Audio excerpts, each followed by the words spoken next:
स्नेहनेस art of teaching या चॅनलवरती आपल्या सर्वांचं स्वागत आहे. विद्यार्थी मित्रांनो, पवित्र पोर्टलच्या रिक्त जागेच्या संदर्भात जे काही अपडेट आपल्यापर्यंत पोहोचलं आहे आणि वेगवेगळ्या जिल्ह्यांची माहिती आपण या ठिकाणी देतो आहे.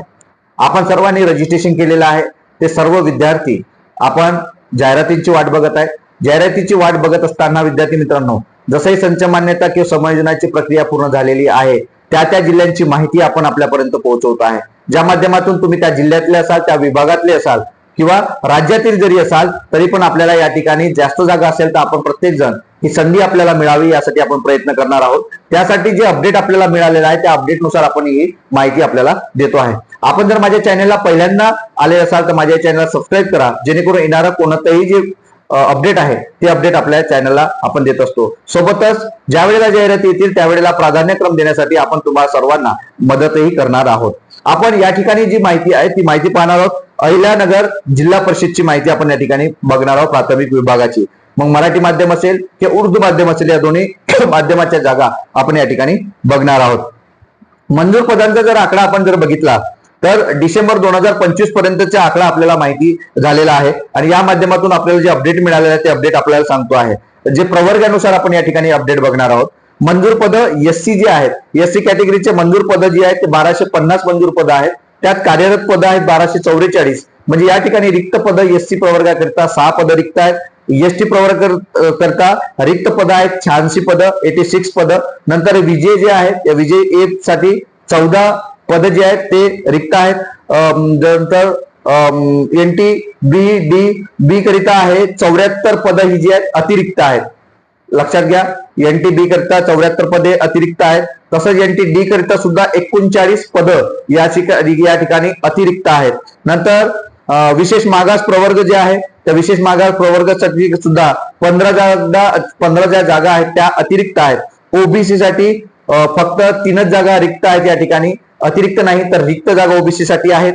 नंतर ओपनचे जे विद्यार्थी आहेत आपले ओपन बांधव त्यांच्यासाठी 107 जागा या ठिकाणी अतिरिक्त दिसत आहेत. आणि नंतर एससीबीसी जे आहेत एससीबीसी साठी सुद्धा 17 जागा अतिरिक्त या ठिकाणी आपल्याला दिसत आहेत. अशा पद्धतीने या जागा आपल्याला संपूर्ण एससी एसटी ओबीसी फक्त यात एसटीच्या ज्या जागा आहेत त्या 86 जागा या मात्र आपल्याला रिक्त दिसत आहेत. कारण काही क्षेत्र जे अहिल्यानगर जे जिल्हा आहे या अहिल्यानगर जिल्ह्यामध्ये आपल्याला पेसा क्षेत्र सुद्धा या ठिकाणी आपल्याला पाहायला मिळते. नंतर या झाल्या आपल्याला जागा ज्या सांगितल्या तुम्हाला ह्या मराठी माध्यमांच्या मी जागा तुम्हाला टोटल सांगितलेल्या आहे ज्या रिक्त आकडा आपल्याला पाहायला मिळतो. नंतर उर्दू जो माध्यम आहे उर्दू माध्यमाच्या सुद्धा जागा या ठिकाणी 32 जागा ह्या वेगवेगळ्या प्रवर्गातील ज्या जागा आहेत त्या प्रवर्गातील जागा 32 जागा या ठिकाणी रिक्त आहेत. तर एक लक्षात घ्यायचं आहे की ज्या प्रवर्गाच्या जागा ह्या अतिरिक्त आपल्याला दिसत आहेत, जसं एनटी डी एनटी बी च्या जागा आपल्याला अतिरिक्त दिसत आहेत, या जागा ज्या आहेत त्या ओपन मध्ये कन्वर्ट होतात. म्हणजे समायोजनाची जेव्हा प्रक्रिया होते तेव्हा ओपन मध्ये होतात. कारण कॅटेगरीच्या जागा ओपन मध्ये होतात परंतु ओपनचे विद्यार्थी या ठिकाणी येऊ शकत नाही, हे सुद्धा आपल्याला सर्वांना माहिती आहे. त्यामुळं जर या समायोजनामध्ये जर कॅटेगरीतलं कोणी मिळालं तर नक्कीच कॅटेगरीमध्ये ते कन्वर्ट होतं किंवा समायोजन होतं. परंतु ओपनचा विद्यार्थी इकडे येऊ शकत नाही पण इकडले विद्यार्थी कॅटेगरीचे तिकडे जाऊ शकतात. त्यामुळं हे जे संधी आहे हे समायोजनाच्या संधीमध्ये समायोजनामध्ये या सर्व प्रक्रियामध्ये ह्या गोष्टी क्लिअर होतील. आणि अहिल्यानगरच्या ज्या जागा आपल्याला पाहायला मिळत आहेत तर त्या अहिल्यानगरच्या पेसा क्षेत्रातली जागा असतील किंवा नॉर्मल ट्रायबलच्या ज्या जागा आहेत त्या 86 जागा आपल्याला पाहायला मिळतात. एससीच्या जागा 6 मिळत आहेत.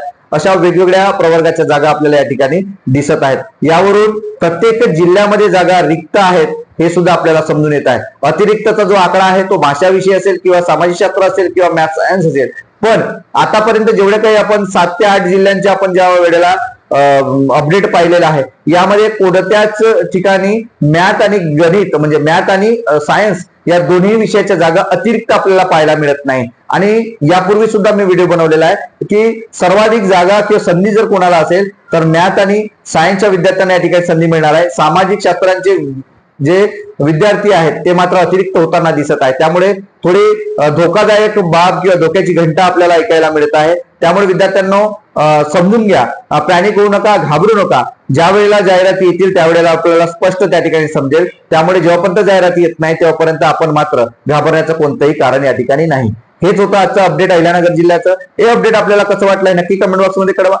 आणि अशाच अपडेट करता माझ्या चॅनलला मात्र सबस्क्राईब करा. डिस्क्रिप्शन बॉक्समध्ये असणाऱ्या ज्या काही लिंक्स आहेत त्यावरती जॉईन व्हा, जेणेकरून तुम्हाला याचे जे काही इन्फॉर्मेशन असेल ती इन्फॉर्मेशन ऐकायला मिळेल आणि अपडेट सुद्धा मिळेल आणि आपल्याला प्राधान्यक्रम देण्यासाठी आपण हेल्प सुद्धा करणार आहोत, मदत सुद्धा करणार आहोत. धन्यवाद.